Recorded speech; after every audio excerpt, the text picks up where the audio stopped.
dari Prodi Pendidikan Guru Sekolah Dasar kelas B1 semester 2 dari Universitas Muhammadiyah Sidoarjo. Kami dari kelompok 4 akan mempresentasikan tentang silabus. Untuk materi yang pertama akan disampaikan oleh teman saya Adinda. Assalamualaikum warahmatullahi wabarakatuh. Nama saya Adinda Nurul Ibrahim, NIM 068. Di sini saya akan menjelaskan pengertian dari silabus. Silabus yaitu rencana pembelajaran pada suatu kelompok mata pelajaran, kegiatan pembelajaran, indikator, penilaian, alokasi waktu, dan bahan atau alat pembelajaran. Silabus juga merupakan penjabaran standar kompetensi dasar ke dalam materi pokok atau pembelajaran, kegiatan pembelajaran, dan indikator pencapaian kompetensi untuk penilaian BSMP. Menurut Dirtiknas 2006, silabus merupakan standar kompetensi dan kompetensi dasar ke dalam materi pokok, kegiatan pembelajaran, dan indikator pencapaian kompetensi untuk penilaian. Silabus menurut Yahya Nur Siddiq. Definisi silabus yang pertama, garis besar, ringkasan, ikhtisar atau pokok-pokok materi pembelajaran. Yang kedua, merupakan seperangkat rencana serta pengaturan pelaksanaan pembelajaran dan penilaian yang disusun secara sistematis, memuat komponen-komponen yang saling berkaitan untuk mencapai penguasaan kompetensi dasar. Yang ketiga, salah satu rancangan kurikulum pembelajaran. Dan yang keempat, merupakan ringkasan isi komponen-komponen kurikulum. Dan yang kelima, penjabaran lebih lanjut dari standar kompetensi, kompetensi dasar, dan pokok-pokok atau isi materi yang harus dipelajari oleh siswa ke dalam rincian kegiatan dan strategi pembelajaran, kegiatan dan strategi penilaian, alokasi waktu per mata pelajaran, persatuan pendidikan, dan berkelas. Dan yang keenam, salah satu tahapan pengembangan kurikulum khususnya untuk menjawab apa yang harus dipelajari. Dan yang terakhir, merupakan hasil atau produk pengembangan desain pembelajaran seperti PDKBM, GB, GB, PP, dan sebagainya. Dengan demikian, silabus menjawab pertanyaan-pertanyaan sebagai berikut. Yang pertama, apa kompetensi yang harus dicapai oleh siswa yang dirumuskan dalam standar kompetensi, kompetensi dasar, dan materi pokoknya? Yang kedua, bagaimana cara mencapainya yang dijabarkan dalam pengalaman belajarnya beserta alokasi waktu dan alat pembelajaran serta sumber belajar yang diperlukan. Dan yang ketiga, bagaimana mengetahui pencapaian kompetensi yang ditandai dengan penyusunan indikator sebagai acuan dalam menentukan jenis dan aspek yang akan dinilai. Assalamualaikum warahmatullahi wabarakatuh. Di sini saya akan menjelaskan tentang pengembangan status. Pengembangan status dalam Diktiknas 2006 dapat dilakukan oleh para guru secara mandiri atau berkelompok. Dalam sebuah sekolah, beberapa sekolah, kelompok, musyawarah, guru mata pelajaran MGMP, pada atau pusat kegiatan guru PGKG, dan dinas pendidikan. Guru sebagai profesional yang memiliki tanggung jawab langsung terhadap kemajuan belajar siswanya. Seorang guru diharapkan mampu mengembangkan silabus sesuai dengan kompetisi mengajarnya secara mandiri. Di sisi lain, guru lebih mengenai karakteristik siswa dan kondisi sekolah serta lingkungannya, yaitu kelompok kerja guru, MGMP atau PKG.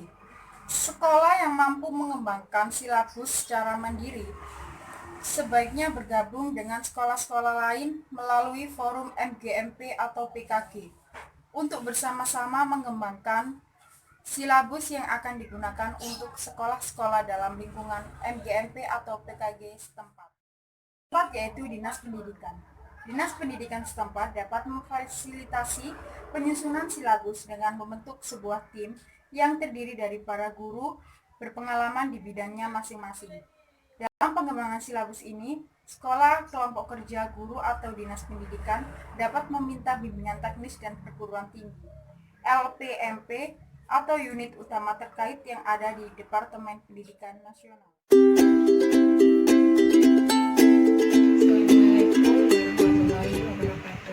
Saya Ririn Bucayanti, NIM 050.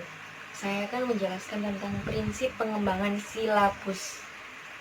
Prinsip pengembangan silabus menurut Diknas 2006 dibagi menjadi beberapa bagian, yaitu 1.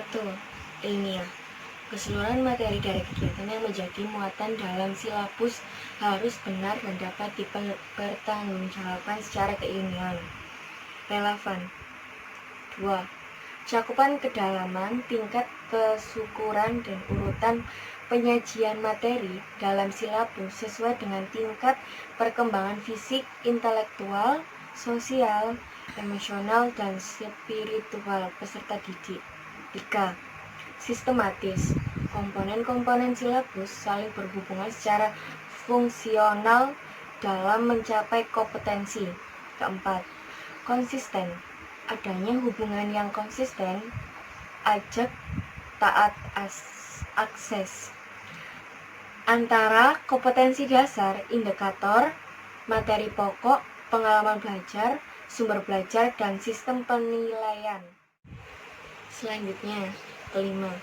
Cakupan indikator, materi pokok, pengalaman belajar, sumber belajar, dan sistem penilaian cukup untuk menunjang pencapaian kompetensi dasar. 6. Aktual, kontekstual.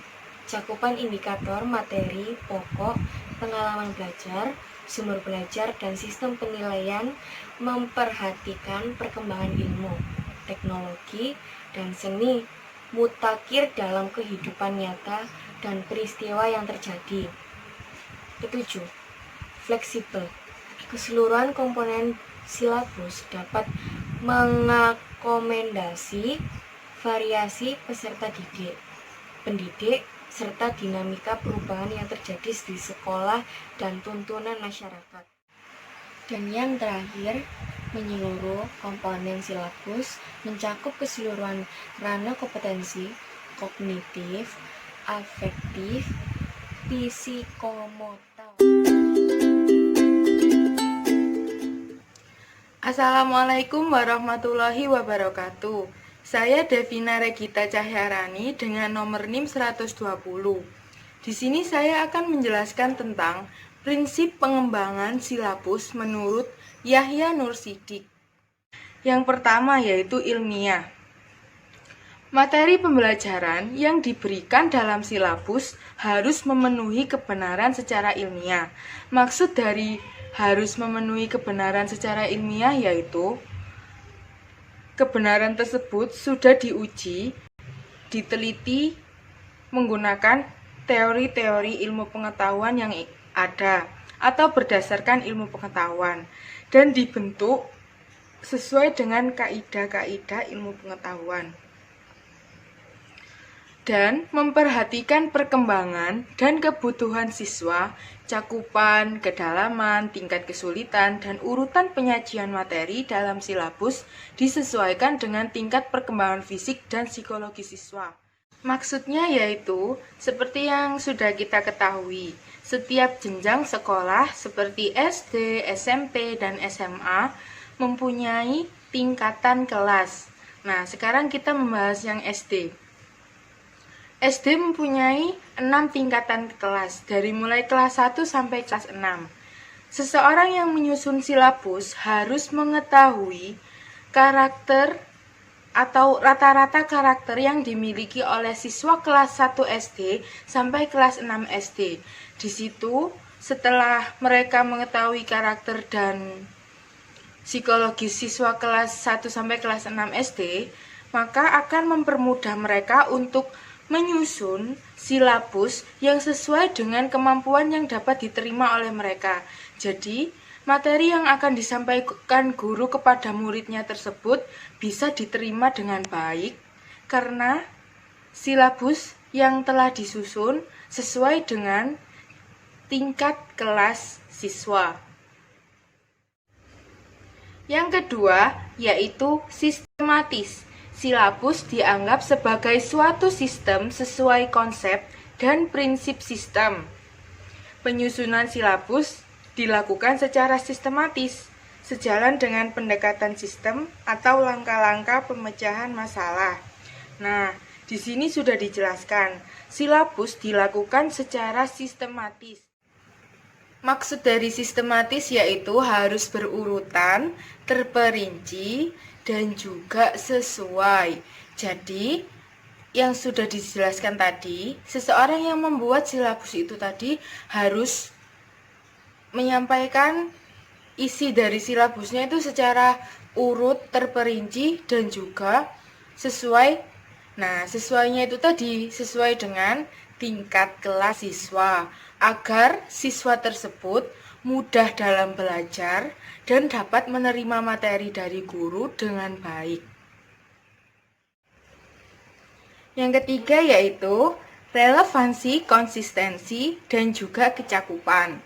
Maksudnya, dalam penyusunan silabus diharapkan adanya relevansi atau keterkaitan antara konsistensi dan kecakupan materi antara standar kompetensi dasar dan juga materi pokok dan pengalaman belajar serta sistem penilaian dan sumber bahan.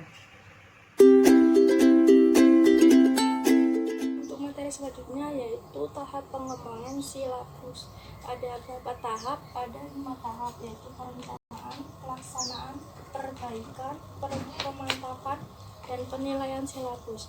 Apa sih perencanaan itu? Perencanaan itu yaitu mencari dan mengumpulkan berbagai informasi dari berbagai sumber. Dan yang kedua, pelaksanaan. Apa itu pelaksanaan? Pelaksanaan yaitu melaksanakan penyusunan silabus, haruslah memahami semua perangkat yang berhubungan dengan penyusunan silabus. Dan yang ketiga, perbaikan buram silabus perlu dikaji ulang sebelum digunakan dalam kegiatan pembelajaran. Jadi perbaikan perlu dilakukan untuk memperbaiki semua kesalahan yang terjadi sebelumnya. Pemantapan, yang keempat, pemantapan adalah hasil dari pengkajian ulang, dapat dijadikan bahan pertimbangan apabila sudah tepat, maka dapat disampaikan segera kepada pihak pendidikan. Dan yang kelima, penilaian silabus. Hal ini perlu dilakukan secara berkala dengan menggunakan model-model penilaian kurikulum. Nah, bertemu lagi dengan saya, Devina Regita dengan NIM 120. Sekarang saya akan menjelaskan tentang komponen-komponen silabus. Yang pertama yaitu identifikasi. Maksud dari identifikasi yaitu mengumpulkan atau meneliti suatu materi pokok atau materi pembelajaran yang berguna untuk menunjukkan pencapaian KD. Nah, yang kedua yaitu standar kompetensi pembelajaran atau deskripsi, keterampilan, dan juga sikap yang harus dikuasai oleh siswa setelah menerima materi atau belajar tentang mata pelajaran tertentu dan juga jenjang tertentu. Nah, yang ketiga yaitu kompetensi dasar. Hampir sama dengan standar kompetensi, ini merupakan pengetahuan, keterampilan, dan sikap yang harus dimiliki oleh siswa untuk menunjukkan bahwa mereka telah menguasai standar kompetensi yang telah ditentukan. Nah, yang keempat yaitu materi pokok. Materi pokok merupakan pokok-pokok materi yang harus dipelajari oleh siswa untuk mencapai kompetensi dan penilaian yang menggunakan indikator pencapaian belajar. Assalamualaikum warahmatullahi wabarakatuh. Nama saya Alfi Nurdinia, NIM 162. Saya akan menjelaskan komponen-komponen silabus. Pengalaman belajar adalah pengalaman belajar secara spesifik sesuai dengan rumusan uraian materi pembelajaran sehingga diharap dapat menunjang penguasaan kemampuan dasar dalam tertentu ataupun yang telah ditentukan. Indikator adalah ciri penandaan keterampilan kompetensi dasar atau perubahan perilaku terhadap siswa. Penilaian adalah mengidentifikasi keahlian, keterampilan, ataupun pengetahuan pribadi yang membutuhkan untuk mencapai kinerja tertentu dalam pekerjaannya. Alokasi waktu adalah pelacakan jumlah mingguan dalam semester atau tahunan. Pelacakan jumlah mingguan dengan memanfaatkan waktu pembelajaran pada mata pembelajaran tertentu atau yang sudah ditentukan oleh pihak tertentu. Sumber atau bahan alat adalah segala sumber atau kegiatan yang dapat membantu siswa untuk memperlancar kegiatan pembelajaran tertentu. Langkah pengembangan silabus. 1. Mengkaji standar kompetensi dan kompetensi dasar mata pembelajaran sebagai tercantum pada standar isi. 2. Mengidentifikasi materi pokok atau pembelajaran yang menunjukkan pencapaian kompetensi dasar dengan mempertimbangkan potensi, relevasi, tingkat perkembangan peserta didik. 3. Mengembangkan kegiatan pembelajaran untuk memberikan pengalaman belajar yang melibatkan proses mental dan fisik melalui interaksi antara peserta didik dengan guru, lingkungan dan sumber belajar lainnya dalam rangka mempercapai kompetensi dasar. Yang keempat, merumuskan indikator pencapaian kompetensi dasar yang ditandai oleh perubahan perilaku yang dapat diukur yang mencapai sikap, pengetahuan, keterampilan, dan dikembangkan sesuai dengan karakteristik peserta didik. Nomor 5. Penentuan jenis penilaian dilakukan menggunakan tes dan non-tes dalam bentuk tulisan maupun lisan. Pengamatan kinerja, pengukuran sikap, penilaian hasil kerja berupa tugas, proyek, dan produk. Penggunaan portofolio dan penilaian digunakan untuk pencapaian kompetensi menggunakan acuan karakter. Silabus 1. Pembuatan rencana satuan pembelajaran. Silabus bermanfaat sebagai pedoman dalam pengembangan pembelajaran, seperti pembuatan rencana pembelajaran. Yang kedua, pengelolaan kegiatan pembelajaran. Silabus juga bermanfaat sebagai pedoman untuk merencanakan pengelompokan kegiatan belajar secara klasikal, kelompok kecil atau pembelajaran secara individual. Yang ketiga, penyediaan sumber tujuan. Silabus merupakan sumber pokok dalam penyusunan merencanakan pembelajaran. Yang keempat, pengembangan sistem penilaian. Silabus sangat bermanfaat untuk mengembangkan sistem penilaian yang dalam pelaksanaan pembelajaran berbasis kompetensi. Sistem penilaian selalu mengacu pada standar kompetensi. Fungsi silabus sebagai pedoman kerja dalam melaksanakan kegiatan pembelajaran untuk mencapai tujuan yang telah ditetapkan. Yang pertama, preventif. Yang kedua, kolektif. Yang ketiga, konstruktif. Yang pertama, preventif. Preventif mencegah pengajaran untuk melakukan hal-hal yang sesuai dengan yang telah ditentukan dalam kurikulum. Yang kedua, kolektif sebagai aturan atau batasan yang harus ditaati dan sebagai pedoman dalam melaksanakan pendidikan. Yang ketiga, konstruktif memberikan arah secara rinci bagi pelaksanaan dan pengembangan pendidikan yang mengacu pada kurikulum. Sekian, terima kasih.